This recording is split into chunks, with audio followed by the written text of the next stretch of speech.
What's up, everyone? Welcome to the EOS Fireside Chat for October 12th.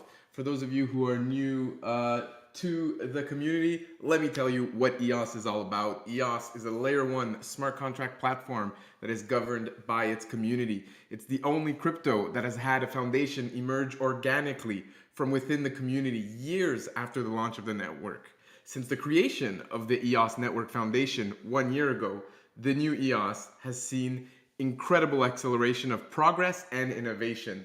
The EOS Network Foundation has built an excellent team that has been able to quickly establish essential frameworks that empower the EOS community to do its best work and live its best life. Through foundational initiatives like the Recognition Grants, the Blue Paper Research Series, the Pomelo crowdfunding platform, the Direct Investment Framework, and the ongoing EOS Roadshow, the community has been activated and energized to a level not seen since the launch of the network in 2018. EOS is in the midst of an epic narrative reversal, and the new EOS has the potential to become the greatest crypto comeback story of all time. My name is Stephane. I'm one of the co-founders of EOS Nation, currently a top-ranked block producer on EOS and other Antelope chains, and I'm happy and honored to be your host for today. So thanks to everyone that's joining us. We've got 25 of you in here with us on Discord in the voice chat, where we of course encourage you to participate in the show at any time. We'd love to hear your comments, your thoughts, your questions, your reactions to the news of the week as we discuss these topics with a variety of guests that we have on. So please feel free to jump into the conversation at any point. And shout out to everyone tuning in on other platforms. This show is streamed live to YouTube, Twitter, Facebook. And so thank you for tuning in if you're out there, and maybe make the effort to come join us live on Discord. Join us at discord.gg/EOS-network. So today we'll be talking, of course, about EOS, but also about the Antelope ecosystem. Antelope is the name for the community-owned blockchain software that powers a variety of highly performant blockchain networks, such as EOS, Telos, Wax, UTX, and many others. Today on the agenda, we've got Zack and Yves joining us, or will be joining us soon enough. They'll be talking about the EOS Roadshow currently going on. They've been all over the place, and yeah, we are looking forward to hearing from them. The Token 2049 videos have been published this week as well, so we get to see the speeches and talks that Yves did over in Asia 2 weeks ago, or yeah. Also in the news, we've got new Eden Chief Delegates. So we've got Chris Barnes that's going to be joining us. We also have Waxa, both new Eden Chief Delegates that are joining us today, so hopefully we get to hear from them later on. Chris Barnes also going to give us some EVM Ideathon Hackathon updates. There's an Antelope version 3.2 that was released this week. We'll talk about a new Trust EVM roadmap. We got some Pomelo action, we got some NFTs and some surveys to talk about, and the Yield Plus full launch that has been announced. All right, so before we get into all of those great topics, reminder to state your name when you're jumping on the mic to join the show.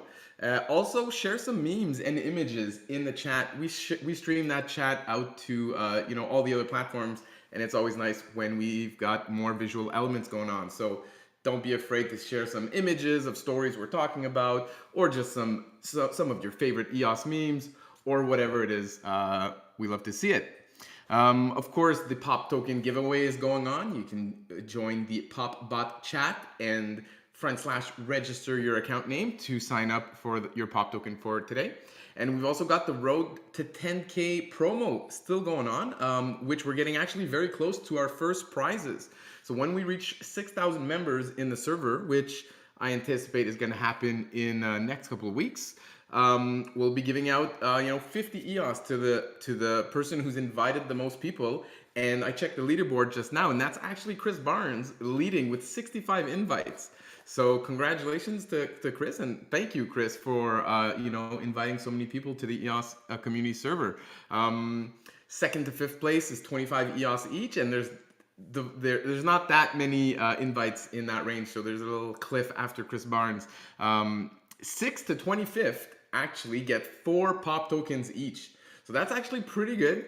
And definitely, you only need 1 invite right now to qualify for that category of prizes.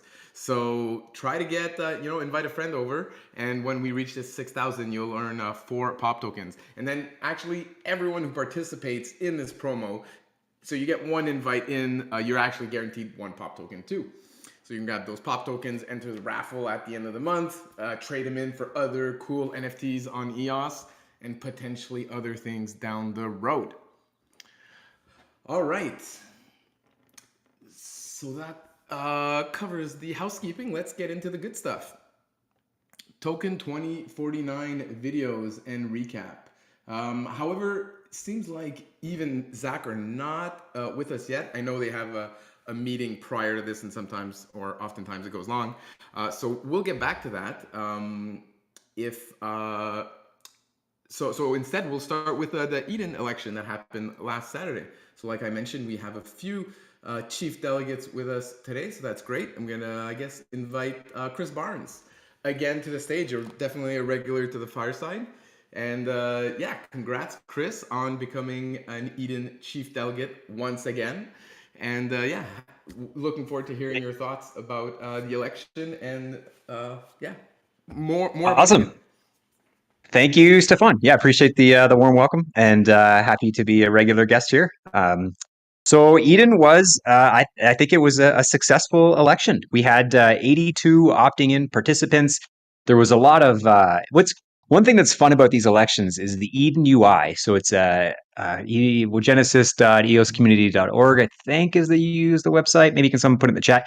But during the election, you can actually see how people are voting live. So when you're done, or if you're just a spectator, you can kind of watch and see the votes move back and forth. And in fact, I don't know if anyone caught it, but today at 1400 UTC, or maybe it was 1600 UTC, there was a video that came up from Bywire on their YouTube, and it was basically sort of like a top clips of some of the past elections, starting with the very beginning Genesis meeting with Dan, and then it showed the most recent one, and you can see there's some really good clips from, I think, 2 elections ago where Yves is doing a real great job on the play-by-play, going through like, oh, look, they changed their vote and this has never happened and everyone's voting for themselves. And so it's kind of like it's like a typical, like a sports event almost, which sounds so silly to say when you're talking about politics or elections, but it's actually pretty neat. So, and especially when you know the people involved, like a lot of the Eden folks are active community members. So a lot of us, we know who they are, and it's you kind of you got maybe have your favorites, so you're doing some rooting in the background.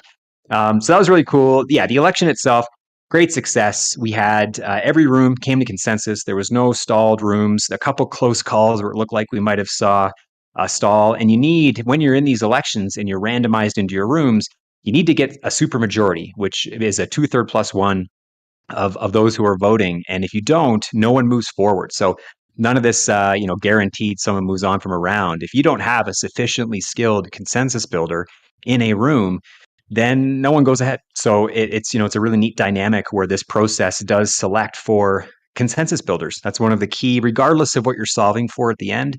In this case, it's to become a delegate and receive a part of the community funding. You really does select for people who can achieve consensus. And I think that's really unique and awesome about this democratic tool, where if you consider applying that to the world at large, if all of our leaders were selected in a means that identified consensus builders, and those were the leaders of the planet, you can imagine how potentially more peaceful it would be, because these leaders would try to get consensus versus chucking bombs. So yes, election, 82 participants. We had 20 make it to the first round, and then from them we have 5 that became chief delegates. So we got 5 chief delegates, 15 level 1 delegates. The level 1 delegates have all received 493 EOS in their first month's distribution, and chief delegates received 2,220 EOS in their first month's distribution. And what that is it's 15% of the total Eden treasury is drawn and then distributed to the delegates, both level 1 and chief delegates. And so as the treasury is drawn down, then of course that number will reduce, right? 15% of less tokens available. So, and that happens monthly, and it will take place for the next 3 months. And in 12 weeks, we will have yet another election in the first week of January. So certainly anyone who's like listening to this and think, oh, it sounds kind of neat. These happen pretty regularly. So there's lots of opportunity to still participate. chief delegates, we've got myself, Chris Waxa from the Helios team, marketing background, Jesse Jaffe from the EOSBs, another marketing background. So I think that's really cool to have two really solid creative marketers as part of Eden now to help grow Eden, which the byproduct of growing Eden is, of course, it grows the EOS user base because you need an EOS account to participate in Eden. So there's a direct one-on-one relationship where it benefits the network. We've also got Reiki Cordon, he's a brilliant dude, tons of experience with DAOs from the Seeds community, then Haifa DAO and Regenerative Renaissance and Regen Civics. So he, I think, is going to bring a ton of brain power and just organization and just that really like almost 4 years now experience in working in DAOs at the cutting edge, especially with the Haifa team early on. And then we've got Javier from the Edenia team or EOS Costa Rica, a developer. So we're keeping that streak alive of having a developer always present as one of the chief delegates. So, and then myself, and I think, I just like to talk. So that's what I bring to the table. And we've got a good skill set, broad, diverse set of chief delegates. I think we'll be able to achieve a lot this term, one of which will be to ratify the new bylaws. And one of the neat things about Eden and this process is that leaders, once they're in power, they can't just change the rules to maintain their ability to remain in power. So if we as leaders now could change the rules so that we have an advantage for the next election, that's called incumbent advantage. And that's how a lot of modern democracies and politics work, where gerrymandering, shuffling of the electoral districts and changing the rules to benefit themselves.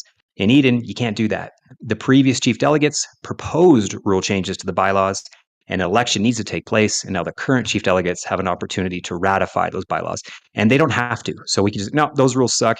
It's going to benefit one group or another. We just don't like them. They don't get ratified, and so be it, which is a really cool, unique part of the process. So that's it in general. There was a full live stream also of the entire event. So if you want to see the play-by-play, it's a long video, maybe 2x at times. You want to watch that, but that's also on the Bywire YouTube channel, where Michael did a great job of being the master of ceremonies. And so yeah, that full election is there, all the rounds, discussions in between. It's probably 4 or 5 hours, I think. So encourage folks, if you're really curious, give that a watch. And yeah, that's a brief update of how it went.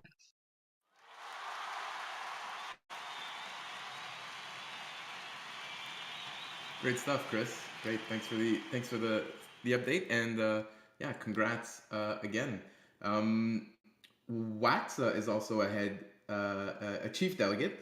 Waxa, did you want to come on at this time and say hi? Maybe talk a little bit about your experience in the election on Saturday.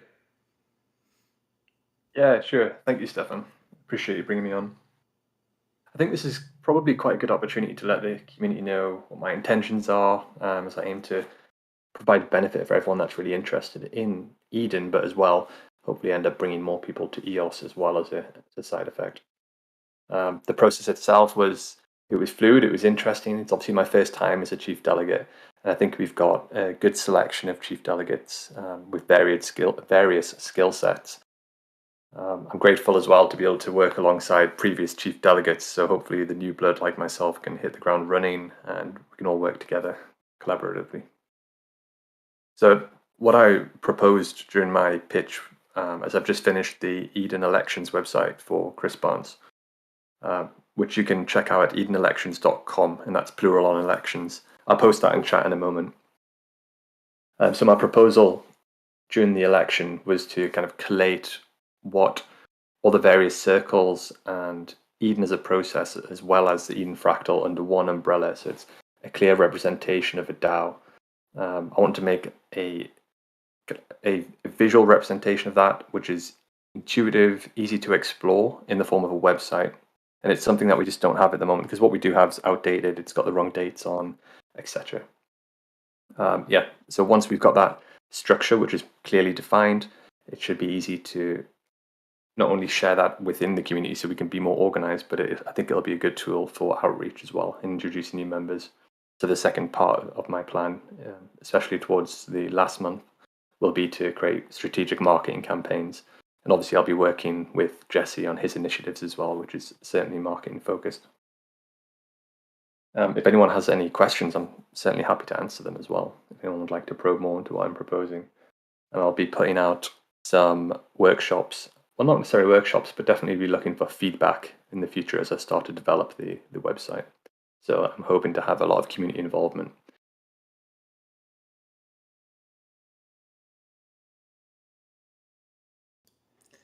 Okay, cool. I was just sharing the site, your site there in the chat, but then Chris Barnes shared EdenElections.com, and I shared the one without the S. Which one is the one you were talking about? So that's Yeah. EdenElections.com. That's Chris Barnes' website, which he's just made. How fun is that, eh? It didn't dawn on us that Eden Elections singular was taken when we did Eden Elections. So anyway, now you got two very confusing sites. There you go. Yes. I'll remove my old link in the chat there. But okay, cool. Thanks, Waxa, for sharing that update, sharing your thoughts, and congrats again. Thank you very much. Yeah, on your victory in Eden. All those. That's a weird way to say it. Okay, cool. Anyone else participated in the Eden election this weekend and want to share their thoughts? Now would be a good time to jump on and say hi to the community, share your thoughts.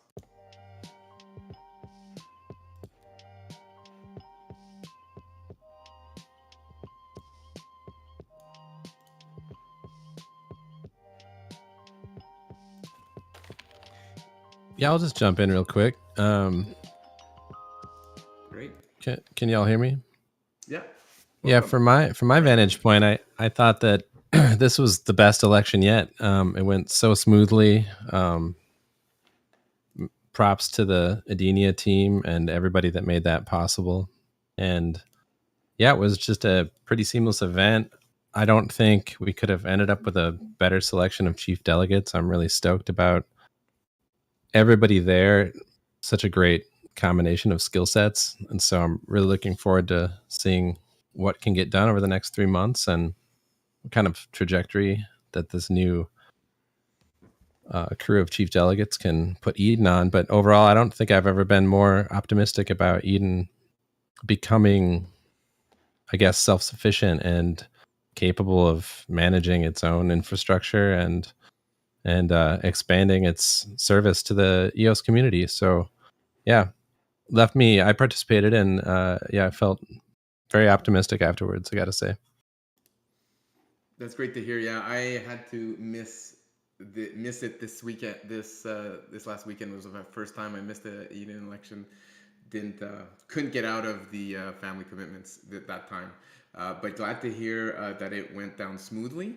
And yeah, before we move on, actually, I want to highlight all the round one delegates that won as well. So we of course pay a lot of attention to the chief delegates, but I think it's nice to also highlight everyone who won round one. So Duane Philippi won. I see you're in the chat here, Duane. If you want to say hi, feel free to jump in. We had Karen, we had Patrick from Nova Crypto, we had Felix, Hanryu, Crypto Dunker, Brian Harley Wilson, Gabriel Shaw, Douglas Butner, Vladislav, we had Michael Tulenko, Luke Stokes, Mark Epstein, Mohamed Diab Sanchez, and Edgar Fernandez, also winning the round one delegates. So congratulations to all our round one delegate winners as well.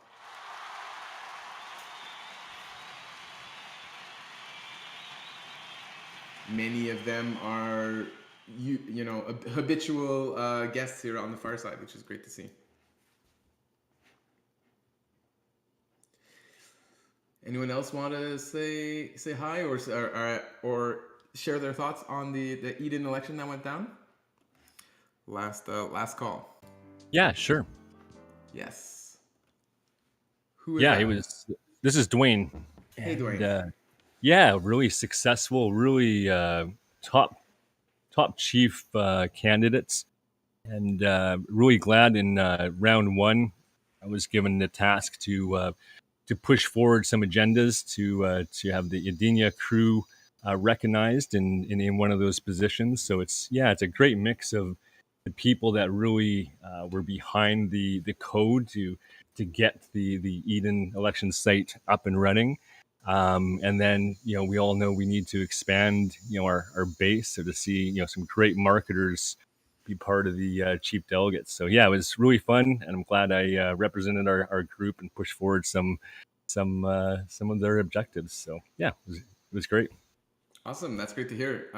Thanks for sharing, and congrats as well, Duane.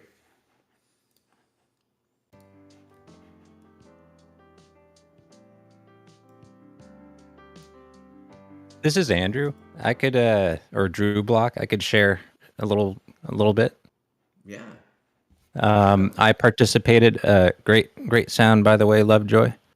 That microphone's really doing the trick. I also participated in the election. I didn't go past the first round of elections, but it was a great process. Very happy with all the people who got selected. I was very interested in all of the people who are involved in Haifa DAO who are hopping in. It's very exciting to see because I know there's going to be some integration with Haifa DAO. So Eden will be integrated within Haifa DAO and vice versa. We're going to bring on the Haifa DAO tools for Eden. So I don't exactly know what that entails. So I'm very excited that we have people who are actually going to be in leadership positions.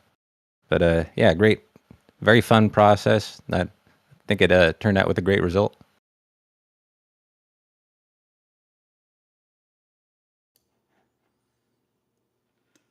Great, thanks for sharing, Andrew.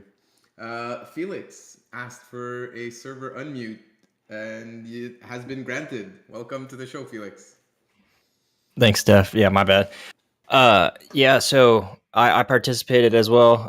I got to the Eden delegate level for this fourth term, but we also had a pretty good turnout for Eden Fractal representatives. So some of the things I talked about a lot is I see the Eden Fractal as a feature of Eden, and it's really starting, I feel like, to kind of showcase the what it can bring to Eden. It allows the community to come to a weekly event and get to know other people in the community, and this is encouraging community engagement. So it was nice to see that we had several delegates who attend the Eden Fractal, and so going into this fourth term, what we're hoping to do is to better integrate all these different features of Eden.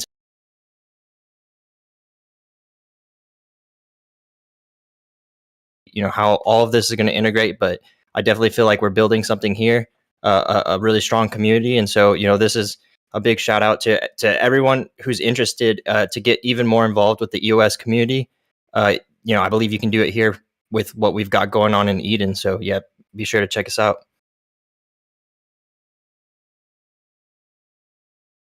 Awesome. Good to hear.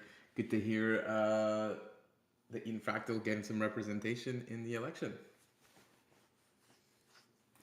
All right. Anyone else participate in the election? Want to share their thoughts? Yes, I'll share. Thanks, Stephane. Hey, this is Dogman. Dogman, how are you doing? I'm doing good. How are you? It made me laugh before when you talked about being victorious in Eden. That was a terrible way of putting it. Anyways, we just have to roll with it. Right, cool. Yeah, I liked it. So yeah, I'd like to add on to whatever you were saying. I think it was a really great election. I'm really happy to have helped elect Javier as well. He's doing awesome work with Dania, and I'm really excited about what all the chief delegates are doing. So thank you, everybody. It was a really great experience, and I'm really looking forward to working on all sorts of cool stuff with the Eden community. Also, thanks, Felix, for shouting out Eden Fractal. And there have been... we started a meeting this morning, and it seems to be like growing and evolving quite well. We're getting more organized. There were 3 chief delegates there today, I believe. So Chris and Waxa and Chris and Jesse were all there. And Jesse also talked about a big part of his platform is growing Eden with networking events with Eden Fractal too. So I encourage people to join those meetings on Wednesdays at 13 UTC. There are great ways to interact with delegates and people in the Eden community. And yeah, there's lots of exciting things going on. We're also doing the town halls every Sunday at 16 UTC as well, where people can join in the Eden Discord. So these are great opportunities for the community to talk more, and lots of exciting things going on. And then I don't know if it's been said before because I came a couple minutes late, but all the election videos, in addition to the ones that Michael put up on BioWire YouTube channel, are also on the Genesis.Eden community website as well, of course. So everybody can check out all of the election rooms. So far, I've only had the chance to watch one, but it's really cool watching, and it's a great way to learn about what people are doing in the community as well. So if people haven't done that yet, I'm looking forward to watching a lot more. Then that's also a great resource, and encourage people to check it out. But yeah, anyway, thank you very much for everything going on in the Eden community and EOS community. Go Eden and go EOS. All right, great. Thanks, Dan, for that update and jumping on the show with us. Okay, all right. At this point, I think we'll move on to our next topic. Hearing from Yves and Zack about the Token 2049 conferences. So that's personally something I've been looking forward to. Guys, are you ready to jump on and share some thoughts? Yes, at least Zack is, I think. Yeah, I was waiting. So Yves, I don't think has been here since Korea either. So there was a Twitter thread following the Korean tour, which happened before Token 2049. So that did get covered publicly, but then we weren't on the call while in Singapore. Then last week, everyone had COVID. So I think that's important too. If he's going to speak up today, is to start in Korea. And also, I guess we'll start there. Yeah. So from my perspective, it was an awesome trip. Over 7,000 were in attendance. When we initially started engaging with Token 2049 back in April, it was only expected to be about 3,000 in attendance. So, and then the sponsorship prices all went up significantly leading up to the event because of the demand for it. It was the first. It was the biggest and only the second major conference in Asia since the COVID restrictions let up. So everyone, it was the first time kind of getting out of the house to go to a blockchain event in the Asian markets, which was quite significant. The only other conference that was pretty big was Blockchain Week Korea, and that one wasn't nearly the same size. So it was just a really great opportunity to be able to tell our story. Talking to hundreds, me personally, just hundreds of people coming to the booth. We had prime location. So it was essentially, I think in the Trust EVM article that they published, it showed like the map of the event and where our booth was and where the Trust EVM stage was. And our booth was essentially right outside the doors of the main stage. So everyone coming or going from the main stage had to walk past our booth. And that led to a ton of foot traffic and conversation starters. What we noticed was, and this was brought up, I think, when Lovejoy went to Consensus, and we kind of got some insight from Zysan, because Zysan had, I believe, 3 or 4 different conferences in Europe under their belts before we went to Token 2049. And that is that there's a large part of the market that wasn't around in 2017 or 18. So there's a large part of the market that EOS is kind of starting with a fresh slate, which is quite nice. And then the rest of the market who do remember the 17, 18 years of EOS, like the $4 billion, it was kind of very easy to explain the situation. And we also, on the Trust EVM stage, had a great opportunity to tell the story in the Fireside chat. So I was happy to see all of those videos get published over this past weekend. So some of you guys may have already watched both of them. So there was the scalability panel, which was Yves on stage with Solana. Their head of communications was the moderator. And then we had Aptos and Algorand and Starkware all on stage. So I thought that was one of my personal highlights. And it was kind of like the last, one of the last keynotes of the event. It was a nice way to close it out, because I felt like it really showcased that EOS belonged there. I think Yves represented EOS quite well. My personal highlight was when the Solana guy, he was kind of trying to dunk on EOS a little bit. He brought up during the IDOS days how he was at Bison Trails, and at the time there were multiple terabytes being piped through of data and how it was like an issue. and how Yves was able to spin that one around on him and explain how, yeah, that's because we were doing 125 million transactions per day. EOS is the only chain that could ever handle that and has ever handled that, and how EOS isn't even just pushing the limits of blockchain technology, it's literally pushing the limits of hardware in general, in any type of computation. So I thought that was one of my personal highlights, was that particular piece of the panel. But the conversations were good. A lot of insight from, I'll let Yves jump in whenever he wants, but even though we're in a bear market, it didn't really feel like a bear market. Part of that was just the excitement of everyone meeting in person for the first time, or not the first meeting, and being out of the house for a crypto event in Asia for the first time. There's a lot of excitement there. But then it also kind of opened our eyes that, like you often hear, we're all in the bear market ourselves, but like with the Luna fiasco, with everyone kind of losing 99% of their portfolio overnight. Like it's really easy to think of all of the people who lost a lot of money in that instance. But some of the feedback I got from Yves, like when he got back from Korea, was that there's a lot of people who actually took profits and exited before any of that happened. So there's actually quite a lot of capital floating around throughout the ecosystem. There are a lot of projects still fundraising. There were a lot of projects, a lot of funds that were actually seeking out investments. So that was quite interesting to see. There was a lot of progress made on the front of the Trust EVM and their token launch. Progress was made on EOS Network Ventures, which that's more of an Yves thing, but just lots of great things happening there. The EOS community, so Ross from EOSphere and Rewired, David from Shintai, Elvis the cat from the EOS Telegram group, all being there was awesome. There was really no expectation that any of those three people were going to kind of be part of our conference strategy. Like, we got them tickets because we had access to them from being the title sponsors. And it would have been nice if they would have come and helped out for maybe an hour or two, just so we can get some breaks.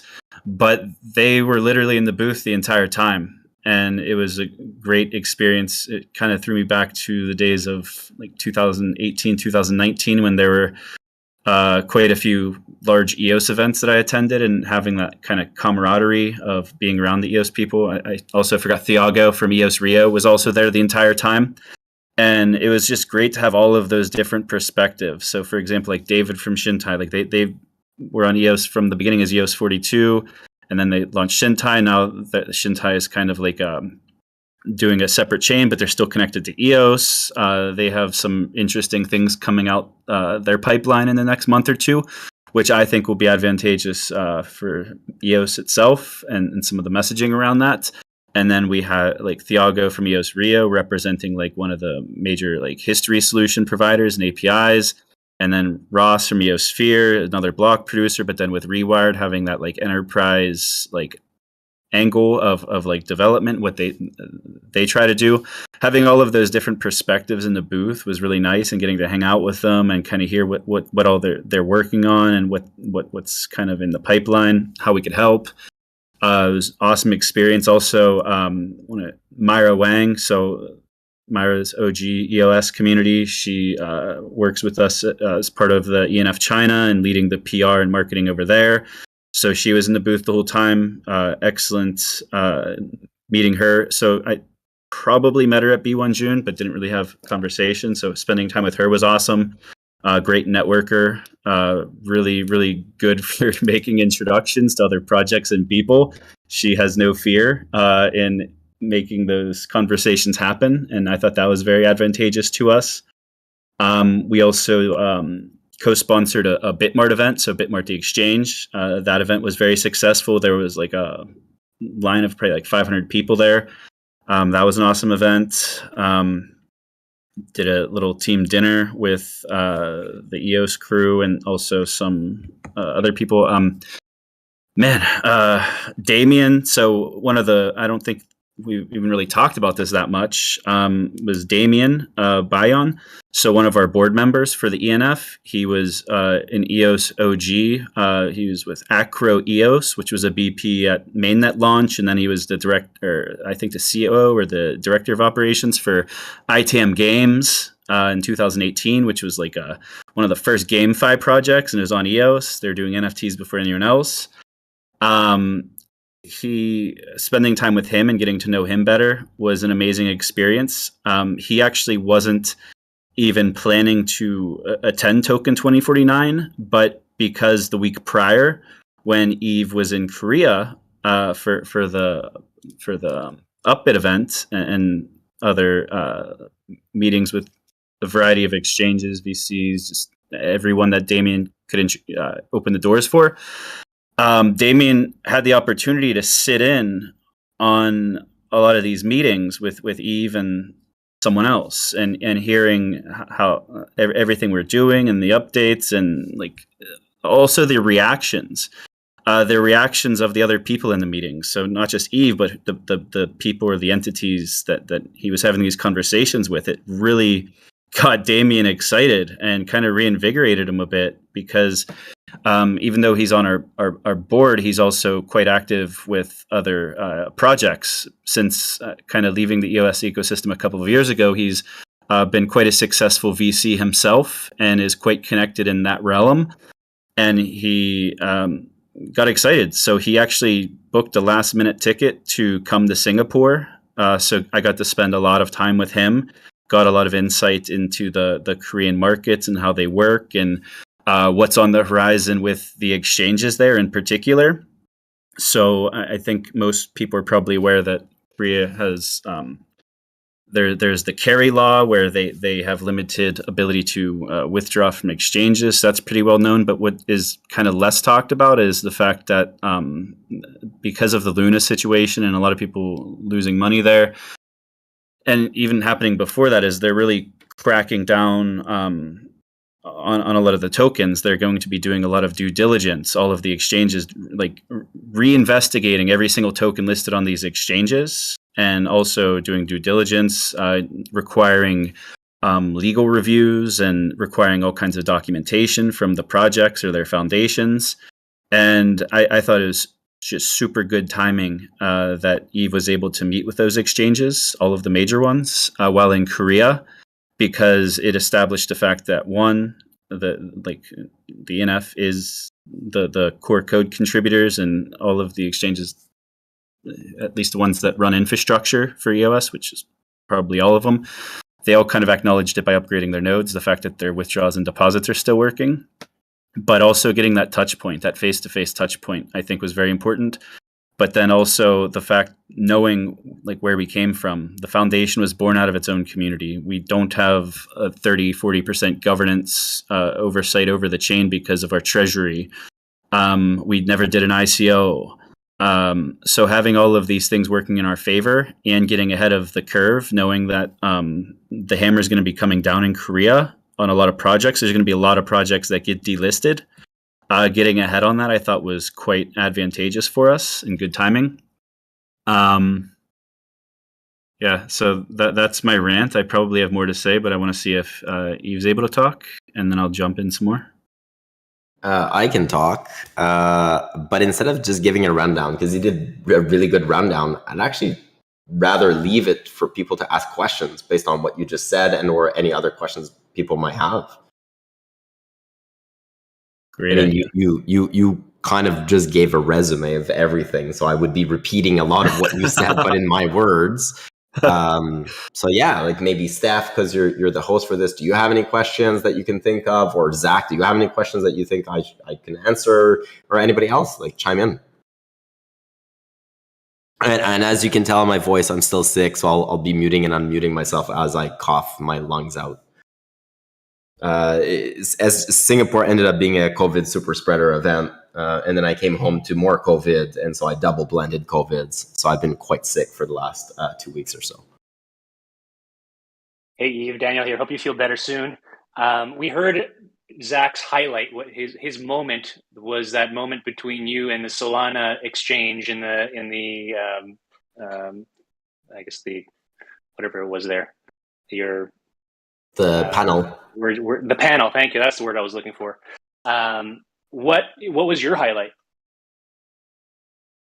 Oh man, that's a good question. I don't think I have an answer. I don't think I really had a highlight. I think it's not really a cop-out answer, but as a whole, the discussions that we were having, especially I was there a week before Zack, so I was in South Korea beforehand.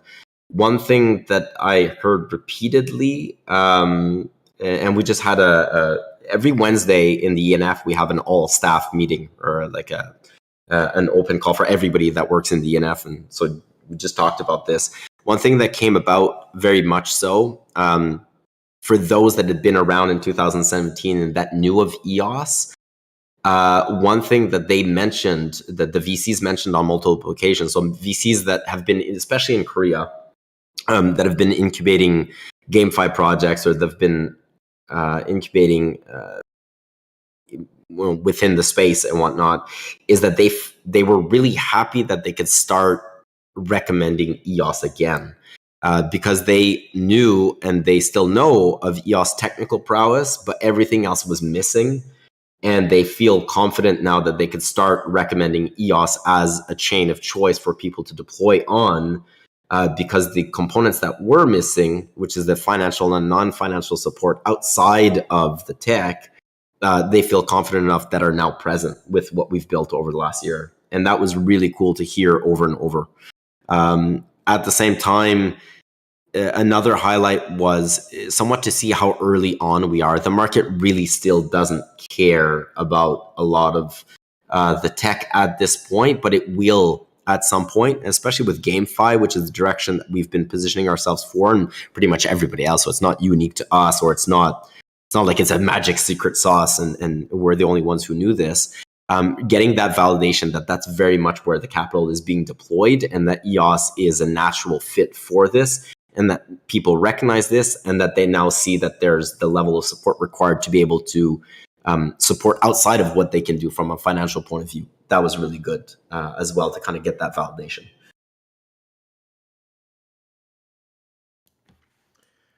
All right, I've got a fun little question. What is something that surprised you from an EOS community member that you met for the first time? Elvis the cat is a real person, and he's much older than I thought when he finally told me his age after a week of being around him. There you go. Now, yeah, Elvis the cat has been great. Super random fact, but anyways, yeah, Elvis was great. I still don't even know what his real name is. I'm not sure he told me, but no, like Zack said, we had a few people that joined. So you have Ross, you have Tiago, you have Elvis. There's a few other people there from the Trust EVM team that were down, and team from ENF in China that were down. And everybody's just really great. So, I mean, we had this booth, like Zack said, that had tremendous traffic. So I was up at Developer Conference the week before, and I would say maybe there was 500 people, maybe 1,000 if we're really pushing it. And Token 2049 was completely different. There was thousands and thousands of people. Officially registered, I think, was over 7,000, but it wouldn't surprise me that any given time, the majority of that, 5,000 or more were actually present at any given time. So it's not like there was a large registration rate and very few people showed up. So there's tremendous traffic and a lot of traffic at our booth nonstop. And everybody that came helped out unprompted in a way was really, really great. That was very cool. So thank you very much to those who came. You just, I had a really obvious lapse whenever I was calling out everyone. I didn't mention the Trust EVM team. I mentioned everyone from EOS and Myra, but it was great to have a lot of FaceTime with the Trust EVM team. So since we've been incubating that project since like February, we have calls multiple times per week with them. And we talk regularly and chats and everything as well. But to meet in person and have that FaceTime was quite valuable, I believe. Also talking about the EVM, so they had some really good materials they made. I think they published some of them since then with like the swaps per second charts and the latency. And it was really nice because EVM is a language everyone speaks, because there's just so many projects that, especially GameFi projects and projects in general, where they are deployed on maybe Polygon and on Avalanche, and it's nothing for them to deploy on other EVM chains. And when telling them the story of EOS, and then like, is EOS an EVM chain, because they don't even know that, some of these projects, and saying no, it's not. But here, we could talk about the Trust EVM, and then having that connection with them, and having those conversations leads to projects indicating that they're excited about it, they wanted to deploy to it. So I think the EVM team had a lot of success, I believe, in their biz dev. I believe that they probably have a lot of contacts, hopefully, that they're following up with over the next couple of weeks, because there was clear interest there from EVM-based projects. And that was part of the reason why we, like, very early on made a strategic bet saying, like, we want to deploy an EVM on EOS, because it's that door that was closed for the last few years. It's that first touch point to the wider Web3 ecosystem. Now that door is open, and it opens up a lot of opportunities, and it kind of, if projects just want to stay on the EVM, that's fine. But if they want even more performance or different feature sets, like the account permissions, for example, are quite unique to EOS native, they have that first touch point with the EOS ecosystem because of the EVM. So I thought that was a huge success, was seeing that validation. So I had no doubts that it would be validated of it being a good decision. But very early on, this was a very low cost strategic bet, especially when you're thinking in financial terms and what the investment has been to date into the EVM. It's quite low. Other investments from the ENF, like into Haifa DAO and like the APIs and the blue papers, all of these other investments are much higher than what the EVM was and is. And to see the return on that, we're already able to see firsthand by having these conversations and hearing the interest, and how easy it will be to have projects deploying on the Trust EVM. I thought that was a huge success as well. And that's coming off the backs of the first round of their hackathon, where they had some really great projects that showcased themselves and plan to deploy on mainnet as well, because that's how they structured their Dora Hacks hackathon. Was projects only get half of the prize money if they don't deploy to mainnet, so that kind of incentivizes them to deploy on mainnet. So that was another highlight for me, was the validation that was a really good decision to have the EVM. And then also the interest of, like, once talking to some of these funds and explaining the situation, like, there was a lot of, I believe, interest in the token and the EOS token, and it was just overall very good vibes. I didn't really come as a surprise. I kind of anticipated it. And also our story is very punk rock and awesome. There were certain people who were, like, quite interested. Like, I go on these rants and I could just talk and talk and talk. And sometimes I need to, like, stop myself because I'm getting into the weeds with people. Like right now. Like right now, yeah, and like just right now, like right now.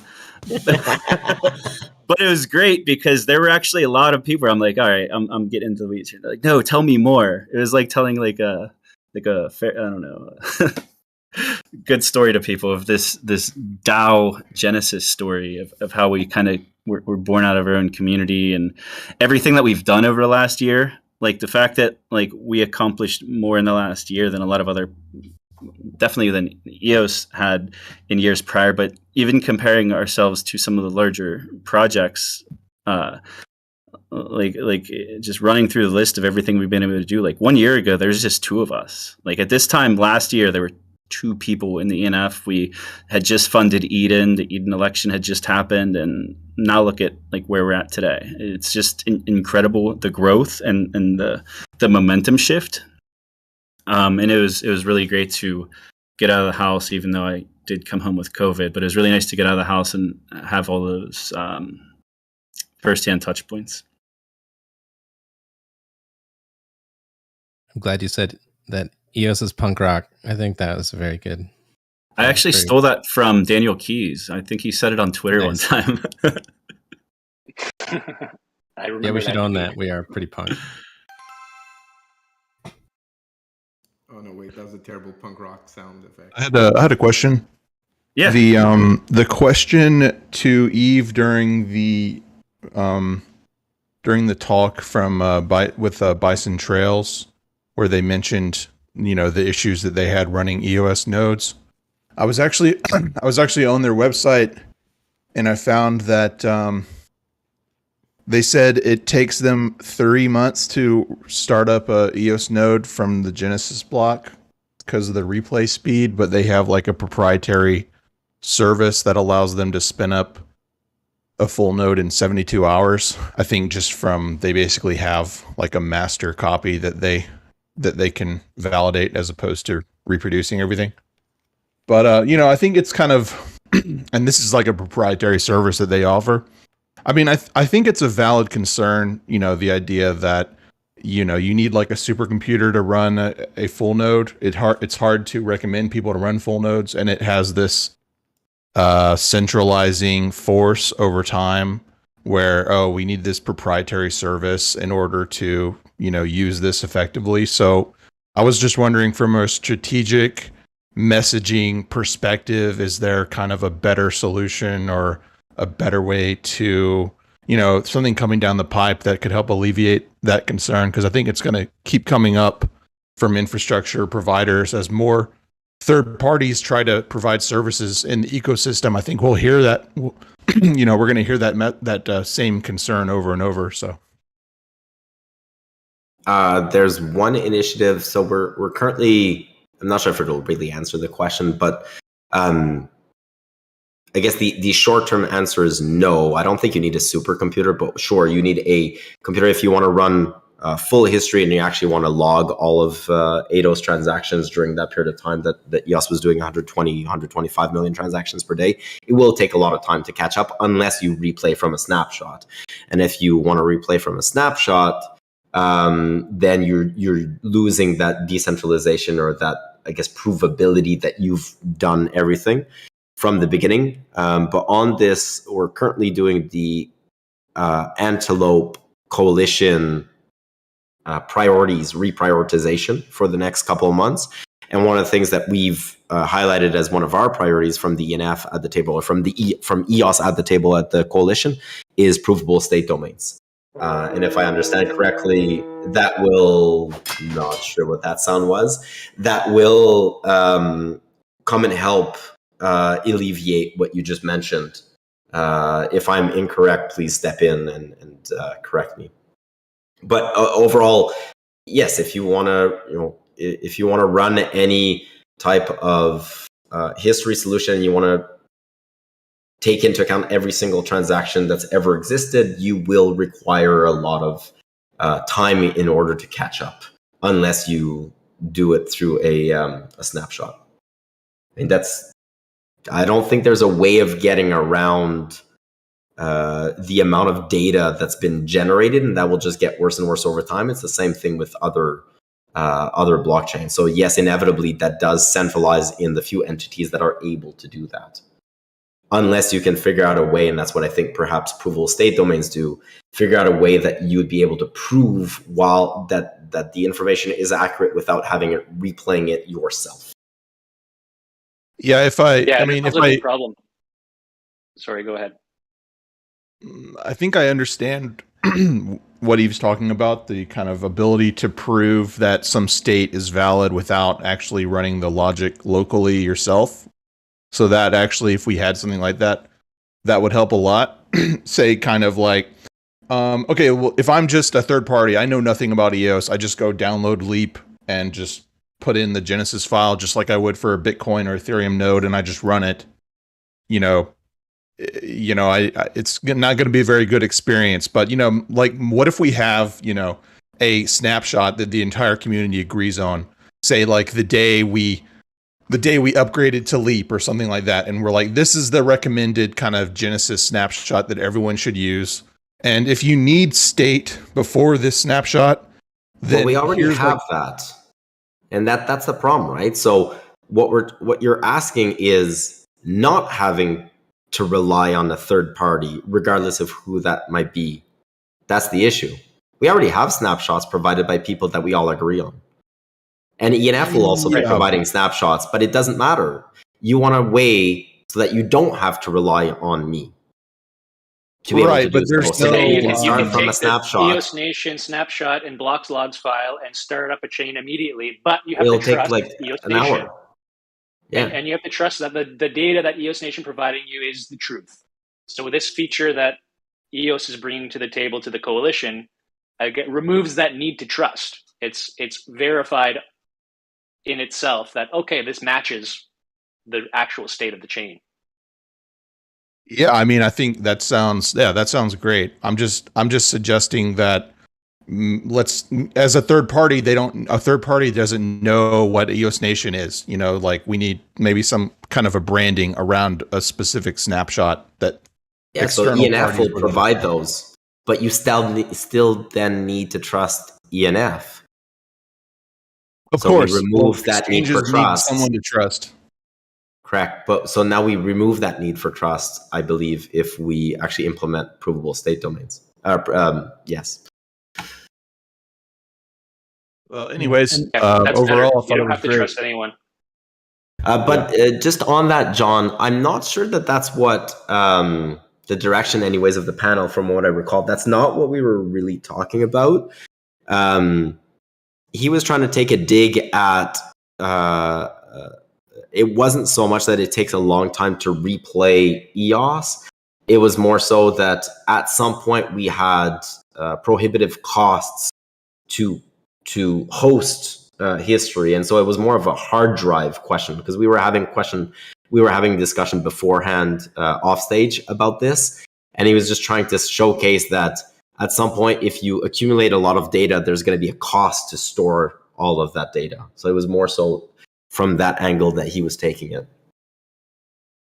Yeah, there's more to it than that. Like, okay, if you're ingesting a terabyte of data per day or something like that, that means a terabyte of data needs to pass through your network setup, and your CPU and your RAM all has to process that. So it's not just you can't just throw hard drives at it. You know, it's like the entire infrastructure has to be able to sustain that kind of bandwidth, which most blockchains don't. So that's just why there's confusion or concern around that from third parties.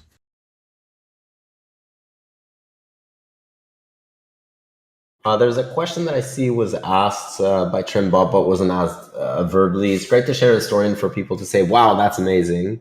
But were there any conversations with VCs or whales that gave you the impression that a meaningful amount of new capital may enter the ecosystem in 2022? Not necessarily formal commitments, but implicit ones. Definitely, yes. So one of the big parts of the agenda and the goals for these meetings was to secure investment from VCs towards ENV. So we talked about EOS Network Ventures on the Fireside before. So we solidified that and solidified how that would come about, and kind of the actual framework, not just legal framework, but just the design architecture of how this would be.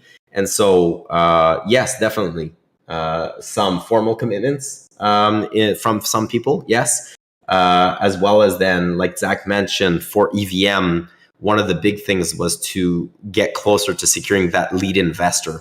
And we are one step closer to securing that lead investor that we've been trying to get for a period of time. I think one thing that majority of people don't realize, so they hear of seed funding round, private funding round, and they think that's great. I would like to give my $5,000 in your seed funding round, but that's not really what's going to be happening. So for seed funding round and private funding round, what Trust EVM is attempting to do, which is very standard, there's nothing special about this, is to secure lead investors and to secure named investors. So as much as it's nice that your grandma might want to give $5,000 and buy EVM tokens, putting your grandma's picture or your grandma's name on a website won't attract other investors. I mean, I don't know who your grandma is, but making an assumption that your grandma is not a known VC.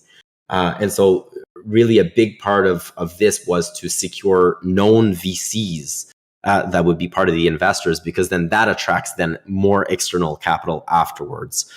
And then you get the public sales, and then you get the public sales. Within those, that's when you get benefits to EOS token holders, for example, that we've been mentioning, but that's not public yet in terms of what that will represent.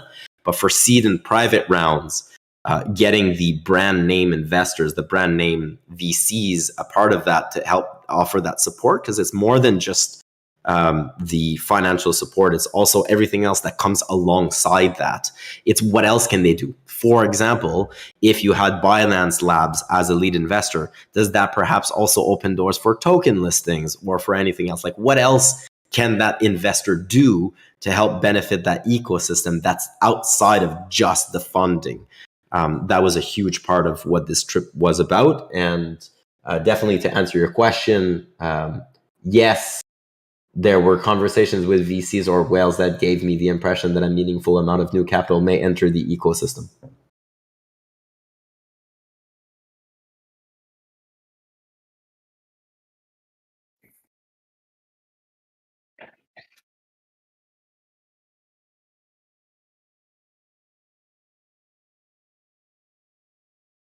Did my audio break, or did everyone just get real quiet?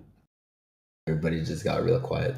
Just a bit quiet for a little bit. Yeah. So, I mean, that's always been the goal since the EVM announcement from back in April, or not announcement, but from the first Twitter Spaces event in April, when it was mentioned the reasons why EVM will have the EVM token ticker. Part of it is governance. So you have these node operators who are much different than EOS node operators, so governing their own chain. EVM is a chain within a chain, if you think of it like that. But another reason is for bringing external capital into the EOS ecosystem, and that's very much what's going to happen. The conversations were good, and going back to what I was saying earlier, when I was kind of talking about my excitement, how the strategic bet on doing an EVM, there's just validation that it made sense. The amount of capital that's gone into that, like I said, it's less than's gone into wallets, it's less than's gone into APIs, it's less than what went into the blue papers. So we have all of these other investments, and less than HyphaDAO. We have all these other in grants and investments that are much higher, but there's no real expectation on ROI for the network itself. Whereas with EVM, for less than $1 million, there's going to be this return on investment of many millions of dollars coming back into the ecosystem externally. So not just capital from EOS token holders swapping their EOS for EVM, but from these large known funds bringing their capital in. They're bringing that capital in from stable coins. They're bringing that capital in from BNB or ETH or wherever their capital is parked. That's coming into the EOS ecosystem. It's external capital, and that's always been the goal. And I think all of that's being validated. It was being validated before these in-person events, and it definitely got validated even further after all of the face-to-face and conversations that happened in Asia over the last couple of weeks.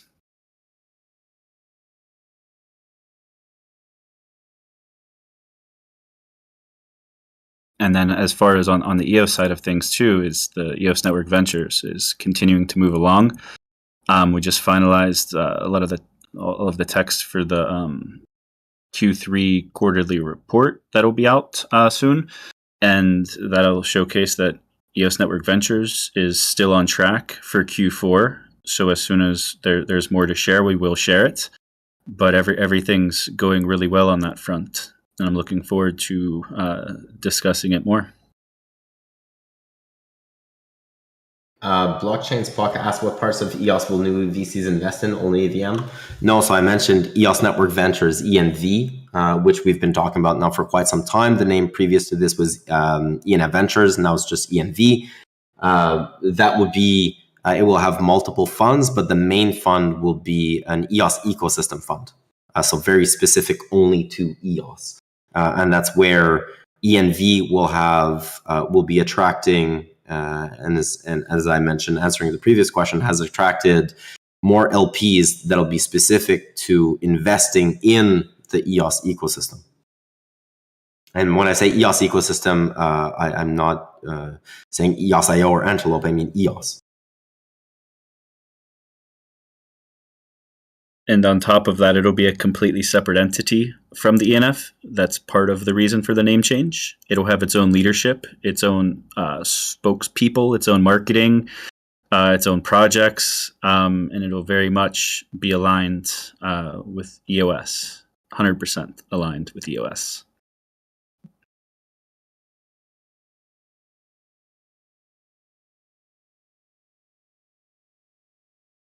Awesome, cool. Chase Eskim here from Challenge Jack. And one thing that I wanted to ask was, is there any current development that has exchanges excited or investors and excited out there? The main one is EVM, for sure.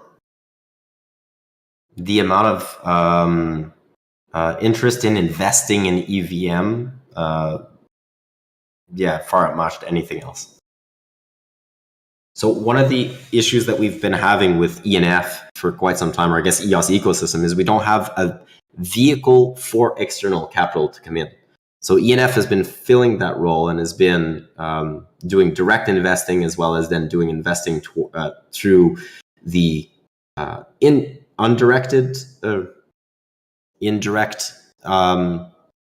mechanisms such as Eden and then Pomelo, and then direct mechanisms such as the grant framework. But one thing we don't have is the larger level of investments vehicles, so a VC type of thing that can do larger investments for equity in return. So we've been very much missing that, and ENV is that last piece, that fourth pillar in the funding mechanisms.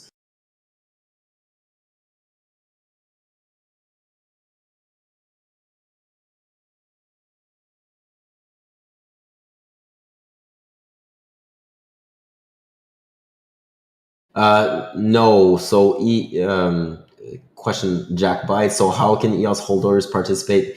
So this is going to be standard VC. So unless you are an LP and you have a certain amount of money to invest, no, this is not a invest.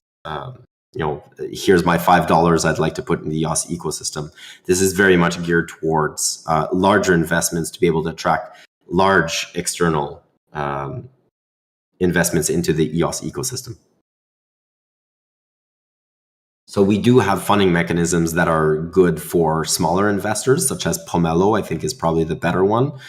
But in terms of being able to raise capital for larger investments, we're talking about Series A and up, very much a traditional VC structure with larger LPs with minimums that are most likely out of reach for most people, unless you are an LP yourself or have an entity that is an LP. Yeah. So from speaking with some of these other funds, like for them that have their own GPs, they won't even take investment from individual investors unless they have at least $500,000. That's to get into their fund. And then those funds would be the ones that would be part of EOS Network Ventures.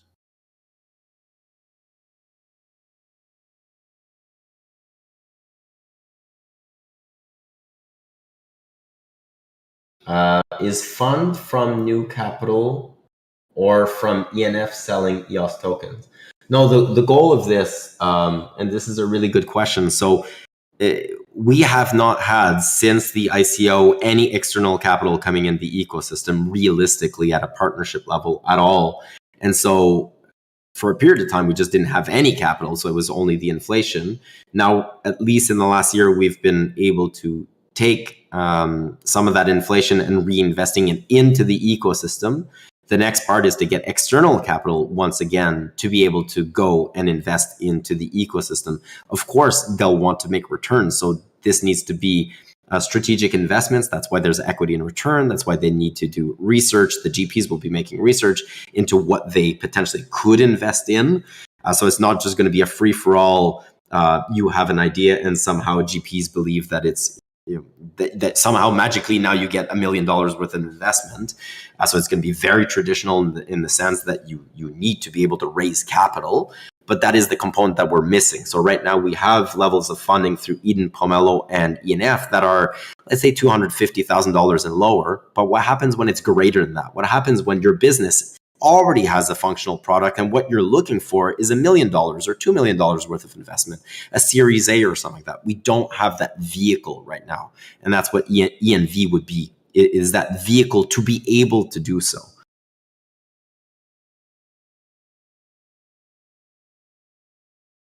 The other advantage for ENV would be, so looking at like HyphaDAO is one of the largest grants we've ever given out, because this DAO infrastructure, this DAO as a service, is something that EOS is severely lacking, and it wasn't worth the risk of waiting any longer to delay it for a vehicle such as ENV to come to fruition. So if a project needed that kind of capital, like with HyphaDAO, the return on investment is, well, we're giving all of these services to the EOS token holders, and then giving the subsidies to like Eden, for example. Eden gets special access to like the premium, the most top tier premium services that HyphaDAO has to offer is all going to Eden for free in perpetuity. There's other benefits with just the free tier, and then just creating functionality that didn't exist within HyphaDAO that has been on their roadmap for a really long time, but it just needed the capital to get it developed. So that was kind of the return on investment with them. But if a similar deal, let's say, were to happen a year from now, then it wouldn't really make sense to do it as such a large grant. It would probably be done through ENV or some other similar vehicle that we haven't even thought of yet, but let's say ENV in this case. And in that case, there might be, instead, with a grant, you're really just giving away capital. There's milestones to it, and there's non-capital return on investment, but it's still not always... with HyphaDAO, I think the incentives are completely aligned. So let me just state that outright, is that I think the Hypha deal was a great opportunity for EOS token holders, and it was a good deal. But if that much capital was needed from another project, some unknown project, it would make sense for there to be some kind of return on, whether that be equity, or if it's a new project that's going to have a token, or an existing project that has a token treasury that they're able to allocate tokens from under a vesting schedule. Those would be the types of deals that right now the ENF cannot make and shouldn't make. But with a vehicle like EOS Network Ventures, those types of deals would happen through that vehicle, and it would be completely separate from the ENF. But the ENF, the incentives would still be aligned with the EOS Network 100%. Every investment coming out of that fund would be to the benefit of EOS. It's an EOS ecosystem fund. And just to add, blockchain Spock, the ENF likely would be an LP in ENFV.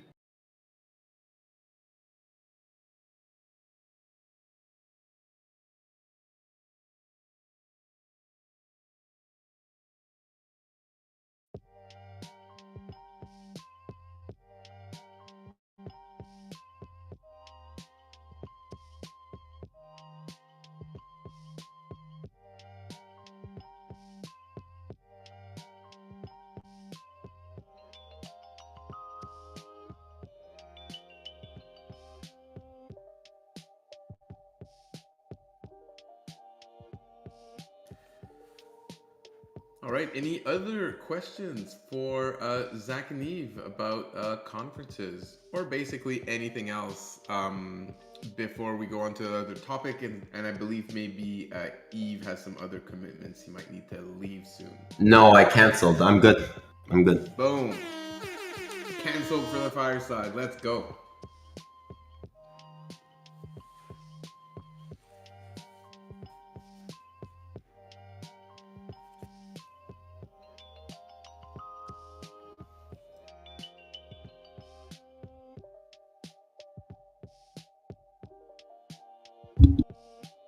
Is there any progress that you would like to discuss about any particular stablecoins without naming names? I mean, that's... Sure, might as well just say it if you're going to say that. So we've been working with Huobi and with Binance, both in particular, to try and list EOS USDT. We've gotten quotes from Huobi, so waiting on Binance. But yeah, we're pushing that file along. So there's when we took on this file earlier last year, that was one of the first priorities that we set as the ENF. The regulatory landscape in China changed right after. So for those who recall, last year, if you had any account on any of the exchanges linked to China, basically by December 31st, and even around the world after that, you need to close your accounts, or you couldn't be a resident of that country anymore, et cetera, et cetera. And a lot of the listings just stopped everywhere. But those reopened. For those who don't know, Justin's son just bought Huobi. I'm not sure that's public yet, but here you go. Now it's public here. It is public. Okay. So anyways, we are working with Huobi to list USDT EOS. We're looking at what the marketing would be like, what kind of campaign we would do, how we would attach that to Yield Plus, and we're doing the same thing with Binance as well.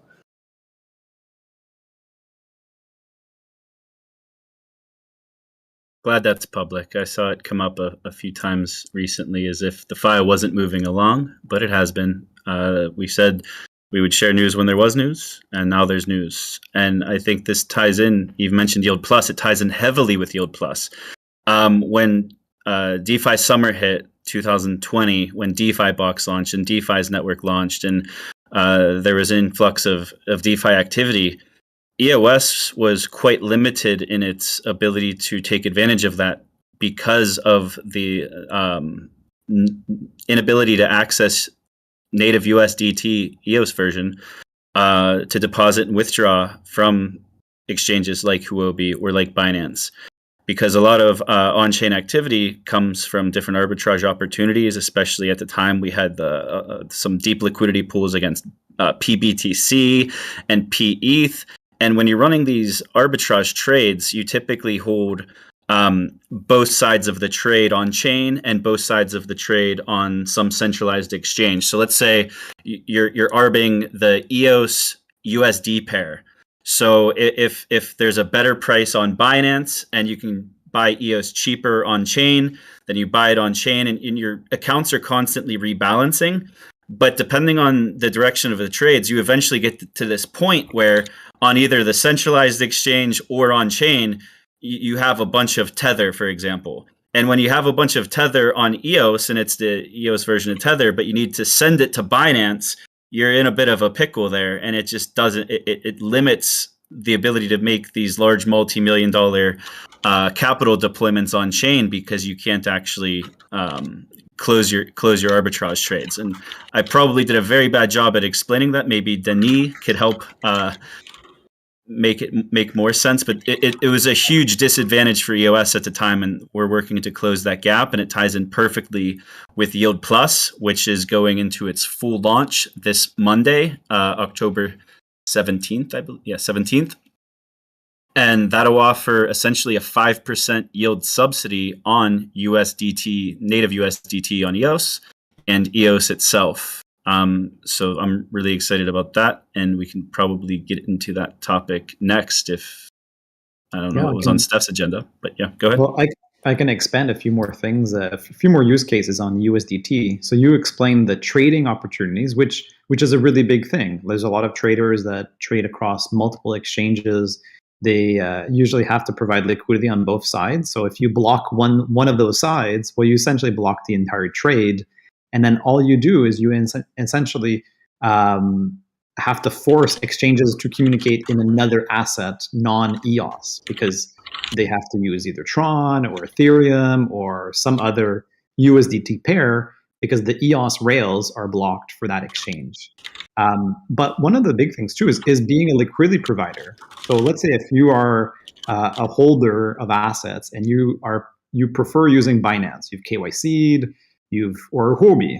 If you're a liquidity provider and you've done all your KYC and you have a trusted exchange and you want to participate on-chain activity and deposit your Tether or deposit your assets on-chain, and you cannot withdraw your Tether from Binance to on-chain, you are not going to provide liquidity on-chain because you can't use your exchange. So it really blocks a lot of the potential of participating on chain. So right now we see that there's a lot of EOS movement. Like EOS, the token itself, is moving a lot between exchanges. The issue is that nobody can get on chain to participate in any incentive structures. So right now we're with Yield Plus, we're going to be adding on-chain incentives to attract liquidity providers, to participate in general purpose DeFi applications on chain. And well, you need Tether, and exchanges need to be able to deposit and withdraw so that we can get community members that have assets on these exchanges to be able to withdraw safely and deposit. So the second big use case is, giving opportunities for liquidity providers and earning rewards on chain with these on-chain mechanism. And the other big use case that actually we've seen a lot is Tron. So Tron USDT, I would say I use Tron USDT, not because I like using Tron, because it's the cheapest Tether transfer from all the exchanges. You might pay like, because it's the only one available. It's the only one that's like under $20. It's if you want to withdraw Tether from Ethereum, you're going to pay a $10 to $20 withdraw fee from the exchanges because they have to cover the transaction cost.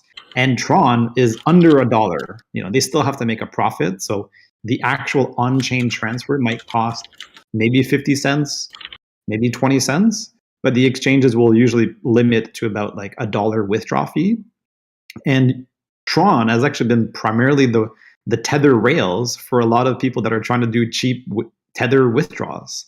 So once we can get EOS listed as a primary pair that has good rails for Tether between top tier exchanges, people will start using EOS because it will be the cheapest Tether rail that blockchain has to offer. That as long as the support is there for all the top tier exchanges. So the third use case I would say is just moving Tether around between exchanges as a really cost-effective way. And that's so those are the use cases for Tether. I'm sure there's more, but those are the three big ones. Yves, are you going to personally buy an exchange sometime soon? Not personally. Great, yeah. No, I guess it could be a smaller, like, is there an exchange for sell for like $5? I might have budget for that. All right, I'll stay Fire on the sale. lookout for those. Blockchain Spock, you asked another question, but I'm guessing it says, will ENF provide? I'm guessing you mean will ENV? Can you confirm? Otherwise, it's a very different answer. Both, well, ENF already provides financial reports, so I'm guessing the answer is yes, we already do. So I'm not sure what similar is there. ENF, it'll be a standard VC fund, so they will provide to the LPs and such. But as the capital will not be coming in from EOS, it will be coming in from the LPs. They are not beholden to, I guess, provide reports to EOS. It's somewhat irrelevant. However, ENF as an LP would be getting reports, and ENF would then be making available what is relevant. Sure. But imagine your grandma puts money in an LP right now. I'm not sure why you would get access to that unless you're relevant to that. Think of ENV as a vehicle to be able to get capital outside of EOS into EOS.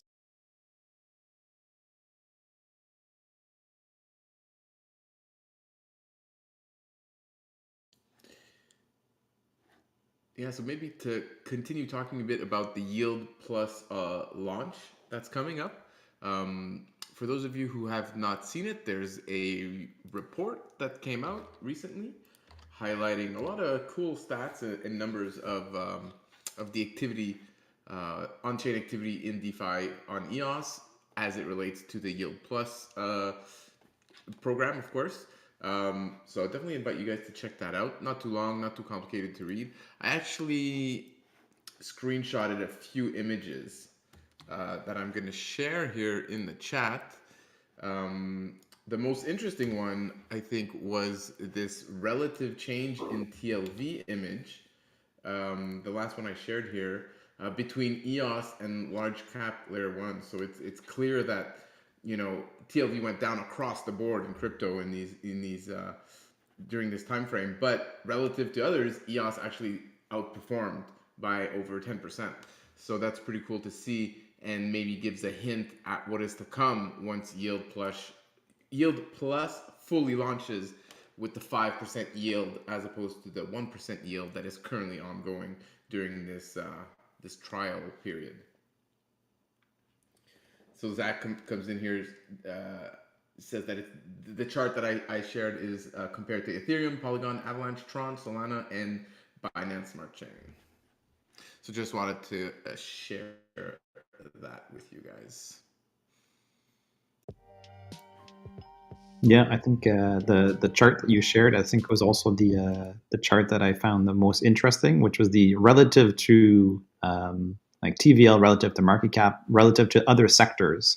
So again, if there's a crypto downturn, EOS will go down. No doubt in my mind that EOS will go down if the greater crypto communities go down. The only question is how down relative to the other downs. And right now we're outperforming the down. We're still down, but we're not as down as the other crypto markets. So that's a positive for EOS to retain some of its TVL in a downward market. And I think also in the report, it shows a few TVL to market cap ratios. So right now we're, I would say relatively low, but there's also a lot of applications that still need to be registered. So sometimes the growth, perhaps in the next month, once the Yield Plus launches, there's going to be an increase in growth in the next phase, primarily because applications are signing up. So now that data will be more tracked. So there's a little bit of difference on the growth by new applications signing up. And then after a couple of reports, then we'll see if the growth is actually the growth within the applications that are currently subscribed, or new applications joining and attracting more TVL. So that will be interesting to have those benchmarks after a couple more reports. And in the report, there's 7, I think it calculates 7 applications. So there will be more applications joining every month. But right now there were 7 applications with a total of 18.3 million in TVL being reported. And that 18.3 million, 18.3 million TVL is both EOS and Tether. So it's not counting any other alt tokens that are a little bit more illiquid. So these are hard assets, EOS and Tether, 18.3 million. And alongside that article, there's the launch. So I think just to be clear, it's the 17th of October, 13 UTC is when it's aimed to launch the accelerated rewards. So the official launch will start with a funding of about 300,000 EOS, initially funded by ENF. So right now the transfers are in place. And on the 17th, the Yield Plus program will increase its reward by 5x, so to 5% APY per year on the EOS and Tether assets. So looking forward to seeing more applications join. I'm looking forward to seeing TVL grow and all the things that will come after this in the coming months.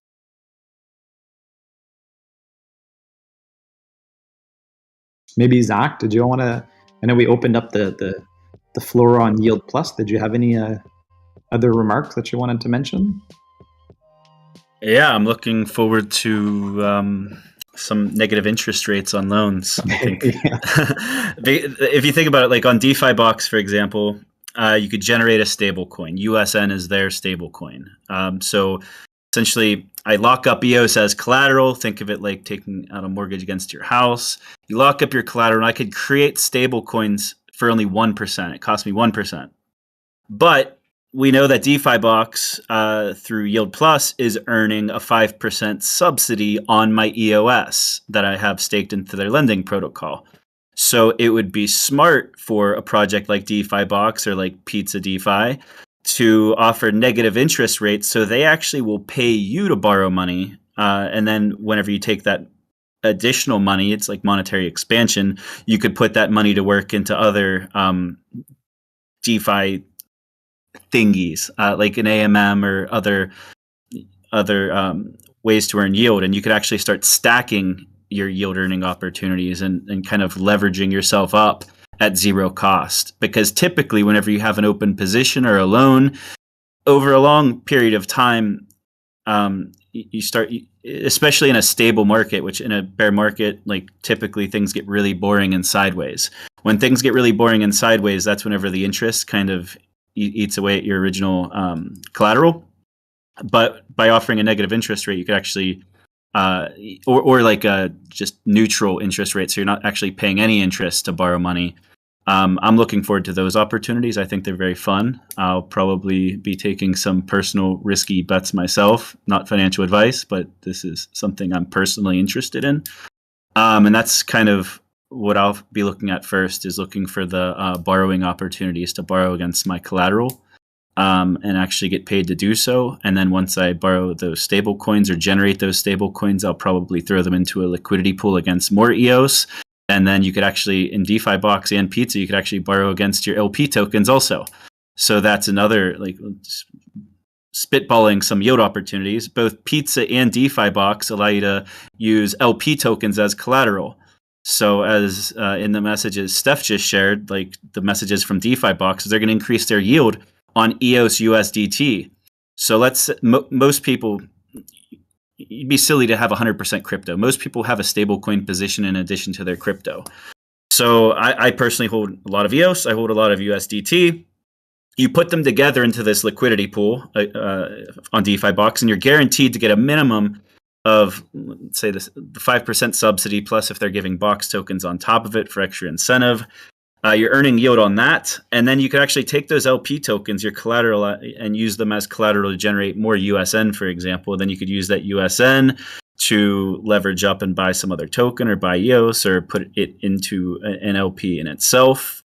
So that's what has me excited. Different fun ways, and also just new projects coming in. So that was one of the cool things we saw very recently. I was right before posting the blog, I checked tokenyield.io to see how things were going there and which applications that were actually above the threshold, which the threshold is 200,000 EOS and TVL, or EOS equivalent with EOS and Tether. And there was actually a new project that entered the mix, or at least a new project to me, and that's MixDAO, for example. So they are the first project that I had not previously used myself or heard of that joined the Yield Plus program and actually achieved the minimum TVL to start earning those liquidity rewards. And right now in the pilot phase, they're minimal. It's a 1% subsidy. But I anticipate that with the 5% subsidy, that some of these projects are going to be able to attract more liquidity to get above the threshold and start earning capital on that or earning yield on that TVL. Just looking at the chart now, there's a project called Farmland. That one's relatively new to me. OB Swap is relatively new to me. Pink Swap, I haven't used that one. So I'm looking forward to all of these new protocols kind of coming out of the woodwork, or even just being launched brand new that aren't currently on the list of 13 protocols on Yield Plus. I'm looking forward to seeing new opportunities pop up and new swap aggregators. That'll be really cool, is because there's a maximum. So once you have TVL above 6 million EOS on any particular protocol, it actually, you don't earn additional yield on that. So what that means is, for example, right now, DeFi Box Swap they're almost at the maximum right now. They have they might be at the max actually. They have $7.58 million of TVL in their swap between USDT and EOS. So that means even if they increase the amount of TVL in their swap, they're not going to get additional yield from the Yield Plus program. It has a cap to it. That cap's a variable. If the DeFi EOS DeFi expands, that cap could always be lifted, but it's probably not going to happen real soon. So what that does is it opens the opportunity in the door for other swaps to kind of absorb some of that additional TVL. So then once you have multiple swaps hitting the multi-million-dollar TVLs, then you create all of this natural on-chain arbitrage against each other. Because if there's an EOS USD pair on 5 different swaps, and all 5 of those swap pools have deep enough liquidity where you can make substantial trades against each other to balance out the market, that creates trade volume. That trade volume actually increases the yield for all of the LPs into those swaps. And it creates a really kind of like thriving DeFi ecosystem because it's robust. And that was the idea behind Yield Plus, was to create a robust ecosystem where instead of it just being one DeFi protocol to rule them all, we actually encourage competition and encourage opportunities for newer protocols. Because like I said, like DeFi Box in particular, their swap, they can't earn any additional yield from Yield Plus. So there needs to be something else to absorb that. So I think it'll probably initially be DFS Network because they're established. They already have $3.58 million in TVL in their swap. But I think we'll start seeing more swaps come to fruition. And then once you have all of these swaps with liquidity, not only do you have that natural arbitrage happening on chain, which creates fees, but then it opens the door for a swap aggregator, something similar to like 1inch to come to fruition and have these new DeFi products come to fruition because there's revenue opportunities for them. Yeah, correct. That's awesome. And speaking of underdogs, you can see the percentage also increase. So like you're mentioning, MixDAO actually just recently made it to the minimum TVL requirement, but you see other ones that are below that requirement trying to attract capital. So you can see the ones that are trying to race to the minimum TVL requirements. I think Nudex, even just in the last 24 hours, has increased their TVL by 63%. So they're racing to get their liquidity providers and their buy order books to filled up. And it'll be really exciting to see projects trying to reach that minimum. The minimum is quite low in terms of DeFi. Right? It's only 200,000 EOS as a protocol. So it is achievable for a lot of projects, and we've seen it with MixDAO. Well, MixDAO launched and they signed up. I think they had about 20,000 EOS, so they 10x'd within the last month. So this is definitely achievable for a lot of projects to attract capital. Just need to put in the effort, the sweat equity, and have proper marketing campaigns to attract users to deposit their liquidity to the protocol. And hopefully that ties in with the Tether listings and all the rails that will be open up to the greater EOS ecosystem. I see. Morton Matt is talking about swap shops. It's not swap shop. It's real yield. Like if you're just like your DeFi box or your Uniswap and you're using your Uni tokens, your box tokens to subsidize yield, it's not actual revenue. Whereas the swaps, when you can generate on-chain volume, every time I make a swap on DeFi box, 0.3% of my trade is going to the token holders who have their capital locked up into that liquidity pool. That's actual yield. That's revenue. That's what we're trying to create, is real revenue generating opportunities for these DeFi protocols, not just token subsidies. We're doing it through a token subsidy, but it's to generate real yield. And right now, EOS has less than $20 million of liquidity across in EOS and USDT liquidity across all of its protocols. But ideally, with the success of this program, we can hopefully see hundreds of millions of dollars of liquidity across them. And that'll generate tens of millions of dollars of daily trade volume. And if you take tens of millions of dollars times 0.3% in swap fees, it turns into a significant amount of capital. And that's actual yield being generated.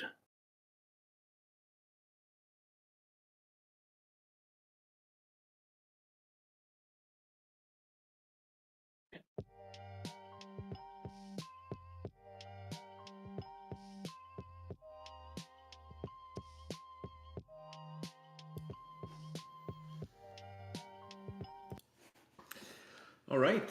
Looks like we're going back to our old habits of blowing past the 2-hour mark for these fireside chats, because I've still got a few topics left that I'd like to discuss. I know I've got some people that are also wanting to share some updates. Rhett, I don't know if you want to say hi before leaving.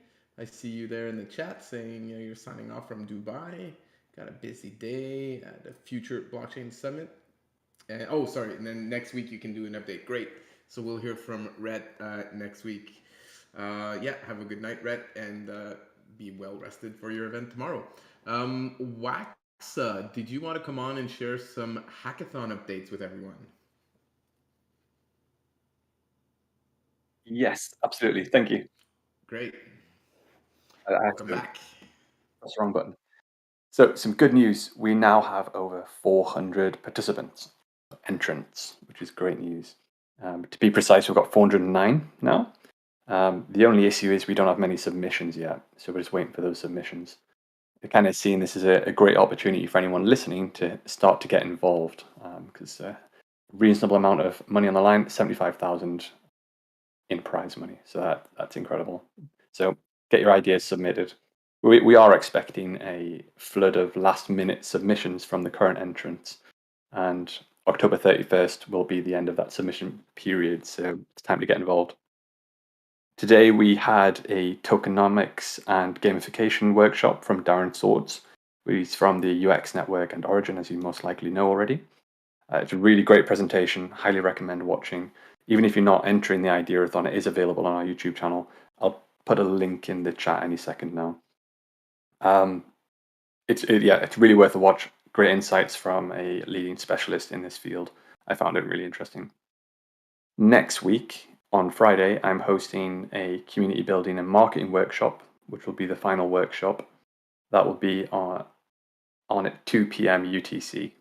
So it'll be great to see you there, and I look forward to answering any questions that you might have during my workshop. So yeah, time to get involved. 75,000 in prize money available for the Ideathon. And that's pretty much it. So thank you very much for letting me update. All right, thanks Waxa for that update. Wack, I got a question. I have a question. It's a really important question. Go. Waxa, what is your accent? Where are you from? I'm from England, northeast of England. How close are you going to be in London in November for Token 2049? I haven't planned on it. I might be. All right, yeah, that was my important question. I recognize the accent. Yeah, Yves and I will both be there. Yves will be on the main stage for another panel as soon as we find out the topic and participants, which should be soon now that we're about a month away. Yeah, we'll be there. We'll have a booth there. Some of the Zysan team will be there. The Atomic Hub guys will be there. WordProof will be there. Can't think of any others off the top of my head, but yeah, I'm sure the Bywire crew will show up. So there should be a decent EOS group in London. Rec Kid, I think he said he'll be there. So I'm looking forward to it. Another in-person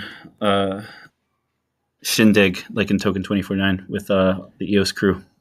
Amazing. Let's touch base now. I'll meet you down there. Sounds great. Well, Mel's asking for a ticket in the chat. I don't know if that works. Good luck, Mel. Maybe it will. So we have a lot less So I'll get back to everyone on that because I would like to have an EOS presence, and I do know that conference tickets could be expensive. Well, I'll see how many we could negotiate with Token 2049 because they kind of owe us from Singapore also because we came in pretty big with there. So I'll see how many extra tickets I can negotiate with Token 2049. We are sponsors just at a much lower level compared to Token 2049 Singapore, but it would be great to have as many EOS community members in London as possible. Awesome. Good stuff. All right. A few more quick hitter topics here before we go. There was a new Antelope release this week, version 3.2. I don't know if we have any technical people here on the call that want to jump on. Maybe Areg, or who else do we have here? Phil, perhaps. If you guys want to jump on real quick, maybe share a bit about what this update is all about. That'd be great. Or if not, I'll do a non-educated version. I'll just do a quick update. There's a lot here that if people are interested, they can go to the release notes, which I'll post the chat right there. But basically, as far as new features go, we have a new program called LeapUtil. There's the MVP of that is introduced in this release.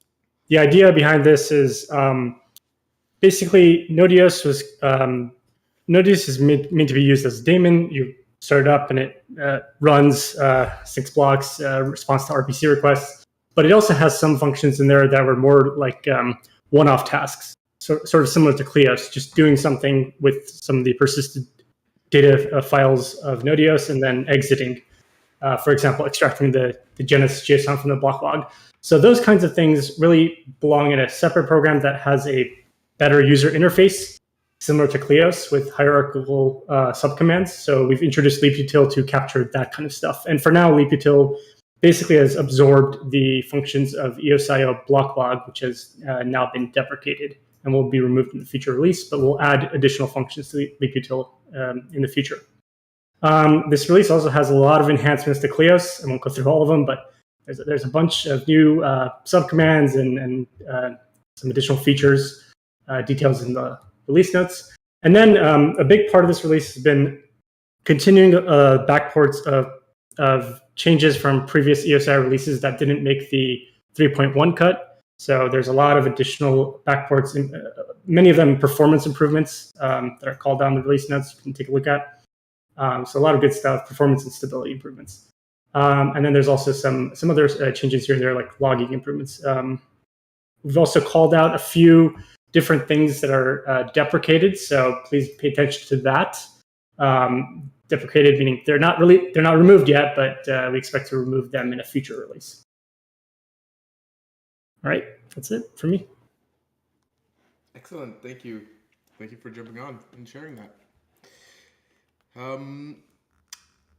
What else do we have here? There's a new Trust EVM roadmap that was announced recently. I'll share that picture in the chat here real quickly. And share the tweet from Trust EVM if you guys want to go retweet that bad boy. Basically, version 2 of the testnet release is now December 2022. And mainnet launch is scheduled for Q1 of 2023, and then more ecosystem improvements in Q1, Q2 of 2023. So just wanted to put that out there. I know we get a lot of questions from Trust EVM about Trust EVM in the chats, in the Discord. So here's a bit more information. Unfortunately, that team is in Asia, so they're not really able to join these firesides. But still wanted to share that news with you guys real quickly. Another quick hitter here regarding Pomelo. So today is the last day for the survey, the Pomelo survey that we're doing for season 3. So we're looking for your feedback about season 3 Pomelo. It helps us tremendously to improve the Pomelo platform. So definitely take the 2 minutes if you've participated as a creator or as a donor to fill out that survey. We appreciate it a lot.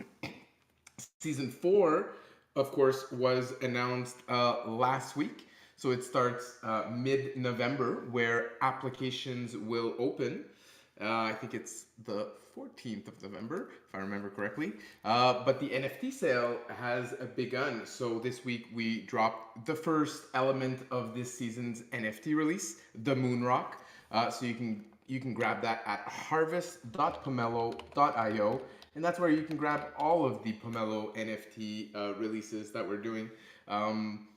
As always, we're releasing the grant collectibles part of the collection next week. So these are the top 20 grants according to matching amount raised in Pomelo Season 3. They get to be immortalized on chain in the form of an NFT, showcasing a bit the stats for that grant. So that goes on sale next week. And we're hoping to raise 15,000 EOS for the matching pool of Season 4 through these NFT sales. So, of course, all of the money spent to buy these NFTs goes directly to the matching pool for Season 4, which, of course, supports builders building public goods on EOS. So head on out there, join this NFT adventure that we've got cooking up for you guys, and appreciate the support. So here we got Yana in the chat sharing some tweets about that. So applications open, November 14th. Donations open November 24th. We'll be hosting pitch sessions in English, in Chinese community, in the Korean community. So that's all going on again. Like I mentioned on previous Firesides, this year we're doing a first come, first serve basis for these slots on the Fireside pitch sessions. So make sure to have your grant applications sent in early so that you can get approved early so that you can then sign up for one of these spots to pitch your grant to the community. So that covers the quick Pomelo update I wanted to do for you guys. And actually, that kind of wraps it up for the topics on my list. Of course, if you guys have any questions for me or for Yves or Zack or anyone else on the call right now, now's the time. If you want to share some updates, sing a song maybe, but I don't think Patrick is here with us today. Anything goes. We love to hear from you guys. Tony sharing a Pomelo astronaut. That's a really good looking one, actually. Is that yours, Tony, or is that just a favorite picture of yours? Yeah, it's yours. Yeah, that is very punk rock. That's amazing. That's a great one. Yeah, so these Pomelo astronaut NFTs you can usually earn by completing the NFT adventure. So some were released last season for the people who completed the season 3 NFT adventure, and maybe we'll be releasing more this season for people who complete the season 4 adventure.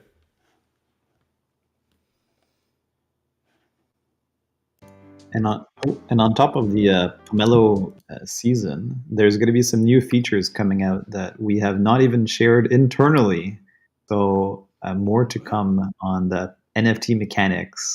They're pushed live, but we're not going to talk about them on this call because we haven't even seen it as a team. So some alpha there on the NFT Pomelo series. All right. A lot of right. Do I know about this stuff, or I don't think you do. Know about it? I don't. Right, well, I think great. you do, but we haven't love seen learning alpha about the projects I work on the Fireside. Yeah. So tomorrow we've got a demo. We're just gonna kind of work out the sort of a little, make sure that it all works, and then we'll kind of work on an article explaining all the new mechanics. But the features are live for anybody to explore. So we'll see who finds out where those features are. We need so treasure hunt. Where's Glue Dog? Glue Dog, get out there. Find out what Denis talking about, and please let me know. Sounds good. All right, thanks, Denis, for that. No worries. We got a request from Lovejoy. He wants for Aaron to grab the mic and give an update. Anything going on with Greymass? I mean, I know there's tons going on with Greymass, but anything you want to share today going on with Greymass, Aaron? Yeah, I mean, there's a lot going on. I'm just trying to pick out of a hat on what I should share. I mean, I guess SDK communications should start ramping up here soon. Specifically, the project, the coalition has, we're working with the coalition to take on to build new web client SDKs. We've been kind of in our bubble working on outlining all of the architecture for it. And we just put out a update on our Medium blog. Monday, I want to say it came out. It kind of dives into that a little bit, talks about the branding workshops we've been doing and trying to nail down something that's going to be inviting and exciting for developers. We've been playing kind of a variant of code golf on GitHub to play with the ideas of the SDKs. The architecture discussions we've been having are kind of like we're planning the basement so we can build the house on it. And the code golf we're playing is more akin to like us taking crayons and drawing pictures of the house that we want to build. So we're kind of tackling it from both sides, which has been pretty fun. We may try to get the community involved in that regard before we get too far past the architecture. So we might try to do some shout outs on that end. And the kind of involvement we're looking for is like, what's painful? Like, what do you want to be able to do when you're building your application? And how can we make developers' lives easier? We have a lot of ideas of our own, but certainly inviting everybody to participate would help guide this process. So lots of exciting stuff. We're getting amped up about what we're going to be able to do with this code base and how much it's going to enable developers to build on the native side of EOS and other analog blockchains. So super exciting stuff. I've been trying to stay quiet and recharge my social energy recently. So sorry I haven't brought these up, but we're getting all set up for the next push. There you go. Glad to hear you're recharging when you need to recharge. What's the address for your blog? Seems like I found an old one Googling it. Oh, it's greymass.medium.com right now is where we've been posting everything. And every time we post something, we'll put it up on Twitter too, which is @Greymass, GREYMASS. There it is. Shared the link in the chat here. Progress update from October. Yeah, posted 1 day ago. Good stuff. And we've been ramping up our content recently and trying to get our communications up. The podcast is kind of revived. We want to create some sort of meaningful noise in the community, however we can. It'll be nerdy, but some people like that kind of stuff. That's the impact you guys are going to have with the content. Of course, right. A lot of us love the nerdy content, even if we sometimes can't understand it all. Well, looking forward there, Aaron, and I think a lot of developers that are working in EOS are looking forward to seeing the new SDKs that you're building for the APIs. So I know that I'm looking forward to it. I haven't seen it. I've been using your EOSIO core library a lot, but I think anything that improves the wallet flows is definitely needed in this ecosystem. So I'm your first customer. I'm sure there's a big line of customers waiting to start playing with the tools that you're building. So looking forward to it.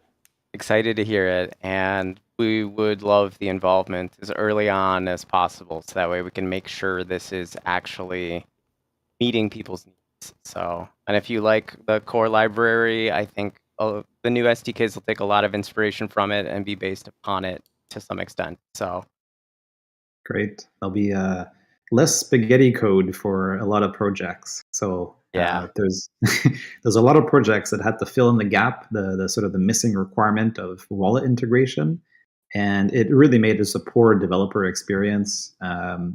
Just trying to integrate, because you had to build all this spaghetti, wallet integration, wallet exceptions. So I'm looking forward to having a better library than our spaghetti code hacked together. It works. It just, I think someone can build something better. Yeah. So many of us, I should say, have had a lot of experience in, like, we take the tools that kind of exist right now and we try them and we're like, it doesn't do everything we need it to. And so then we've all individually had to reinvent that wheel. And Yes. Now if we can come together and make one really good wheel that everybody can just copy, it's just going to boost the rate at which we can build applications here. Great. Yeah, that's awesome. So much of the dev hours we put into Pomelo season So 1 much. was just link your wallet and make a transaction. Like, so much time went into just making that smooth, and we're still putting time into it. Now 4 or 5 seasons in. So yeah, I'll second that. Yeah, it's not just spaghetti code we're saving. It's like thousands of hours of dev time. Mm-hmm. We're trying to maintain sanity. Yes, maintaining sanity for sure. And one of the big features for the wallet, and I'm not too sure if this is going to be integrated into your new SDK, but is the co-signing, right? In ways that the wallet can literally just put a flag, say, hey, just co-sign this. And you don't have to worry how it works. Well, a little bit, but something that makes it easier for application or application providers to add co-signing into the wallet. So we've had to build our own infrastructure, and you've built your own infrastructure. And I think Nudex has built their infrastructure. Token Pocket has. Wombat has. That's like 6 teams building co-signing implementations, all slightly different, but all trying to follow the same workflow. And one copies the other, one inspires by the other, but they're all slightly different implementations. So hopefully with the co-signing, we can all get on the same page with that, because it's a pretty common feature that developers are requesting. Yeah, that is definitely part of it. It's been in all, co-signing itself has been in all of our documentation. We were calling it middleware for a little bit, and I think as of this week, we might be renaming a bunch of stuff to hooks. And that would be kind of a plugin that uses a pre-transaction signing hook to modify the transaction you were attempting to sign with a cosign transaction. So, and other examples of these kinds of hooks, like we've been looking at how IBC is done, because we know that's coming down the pipeline, and that is both a kind of pre-signing and post-signing and pre-broadcasting hook. So there will be ways, because imagine if IBC came out today, how much spaghetti code we'd all have to write to like do an IBC transaction. It would be crazy. Great. I'm glad that you're at step 2 and I'm at step 1. So I'm looking 1 step ahead. You're looking 2 steps ahead. So that's amazing. I'm glad that you're already looking at the IBC, because I haven't even thought about the post broadcasting and the pre broadcasting, and yeah, that's gonna be really useful. And once documented properly, I think developers will most likely adopt that functionality.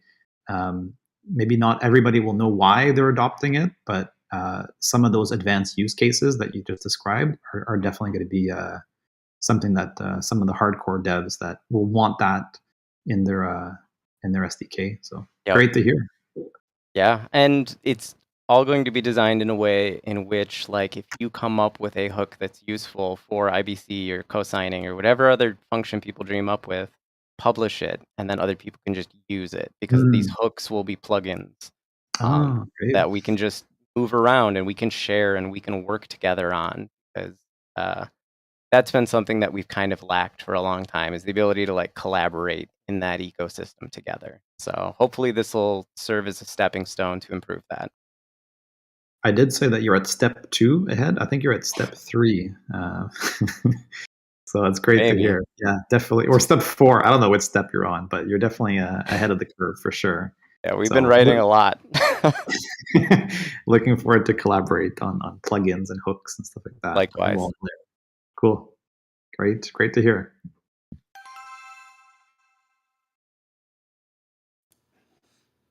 All right. Anything else from the 40 people still in here today?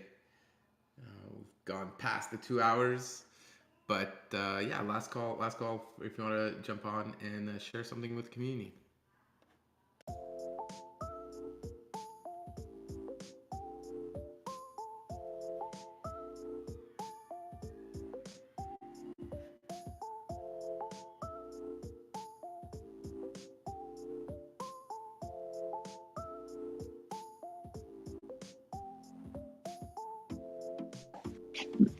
There's one thing I'd like to share, or actually 2. This is Dogman. Yes, Dogman. What's up? Okay, cool. Thank you. Yeah, 2 things that I meant to mention before in the beginning. Well, first off, thanks, Stephane, for the great show, and thanks everybody for all the great thoughts. And go EOS. But then the 2 things that I wanted to mention while we were talking about Eden in the beginning that I forgot about it was, one, wanted to promote the Helios Twitter Spaces every Friday at 17 UTC. Waxa hosts this along with Chris and Gabriel, so 2 chief delegates and a delegate. And there's great discussions about Antelope in general there. And also we tend to focus on Eden for probably about half the discussions as well. So if people are interested in learning more about Eden and participating and getting to know people, or sharing your thoughts, then I definitely encourage people to join the Helios Twitter Space every Friday at 17 UTC. And then the second thing is that this week in the Eden Fractal, we did a cool thing for the first time. Well, last week we actually approved a proposal from Denis, who's a great software architect and great thinker in the EOS ecosystem. He made a proposal called Eden plus Fractal, which basically combines the Eden election process with the Eden Fractal process. So during the same breakout rooms, basically, we do the Eden election process where we elect a delegate to make community decisions, and then we also do the ranking contributions of 1 through 6 to give respect and earn respect for people contributing to the community, and we do that in the same room. And then there's an elegant process where it's kind of fractal, where people get elected form councils and get elected for 4 weeks and so forth. It's a pretty simple proposal, but it's elegant and it's really cool. We just tried it for the first time today at the Eden Fractal meeting, and I think it's kind of like, I was just thinking it's kind of momentous, like we did that the same week as the 4th Eden election. So that was really cool, and I wanted to say thank you for Denis and everybody who participated in today. And I'm really looking forward to this. I think it can be a super helpful mechanism. So wanted to share it there. And then also over the past 2 weeks, we've released Eden Town Halls on video for the first time. And we have a swarm out right now, actually, thanks to Jesse and Nicola and the bees. And so you can check out those to learn more about the different kinds of ways that the Eden community is reaching consensus with this fractal method. And I'm also going to be launching a new show where I did an interview with Denis as well, which hopefully I'll release in the next couple of days as well. So thank you, everybody, once again for the great Fireside chat. And check out the Helios Space on Fridays. And check out the town halls that are now on YouTube, on the Eden Creators YouTube channel. And more coming soon. Thank you, everybody. That's great. Thanks, Doc Man, for that update. Thank you.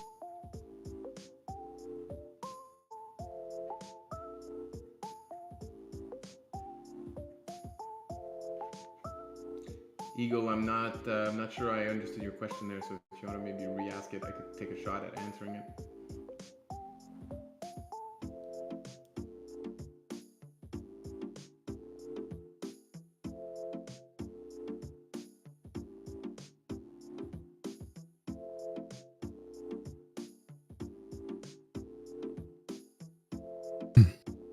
I think it's just asking, can he stake EOS and earn? And so, per Zack's recommendation earlier, I mean, just get to know the individual DeFi protocols that are offering opportunities for staking, and you have to do your own research and check around a little bit. Certainly not my area of expertise, but yes, there are staking opportunities that are increasingly attractive on EOS. Voting for block producers, that can earn you a certain amount of yield. For example, at proxy.eosnation.io, you can stake to our proxy, and then you can also put your tokens, or instead put your tokens in various DeFi protocols to earn yield there. So there's definitely ways to be earning yield on your EOS. And that yield is likely going up for these DeFi protocols with the upcoming launch, the full launch of the Yield Plus program. What is this joke about everyone freaking out about how good Lovejoy sounds? Did I miss something? After we did that Hyphadow podcast a few weeks ago, he went out and bought himself some new equipment. He sounds amazing. Yeah, I was like so disturbed by how bad I sounded during that Haifa thing. And my background is radio broadcasting, and I was like, what am I doing? What have I become? I can't go out like this. So I went out and got some pro gear. I feel like up to snuff now. Excellent.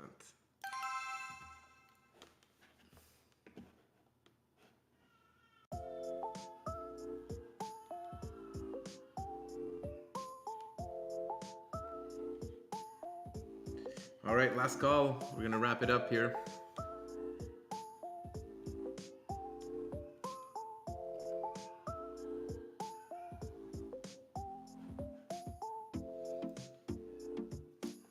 All right, so that's gonna be it for today.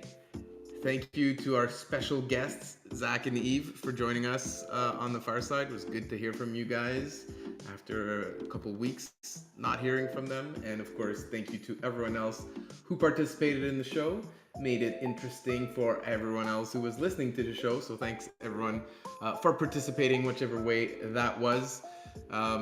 Yeah, so I'm your host, Stephane, and I'm signing off. I hope everyone has a good night. And until next week, let's go EOS! Go EOS. Go EOS. Yo, yo. Go EOS. Go EOS.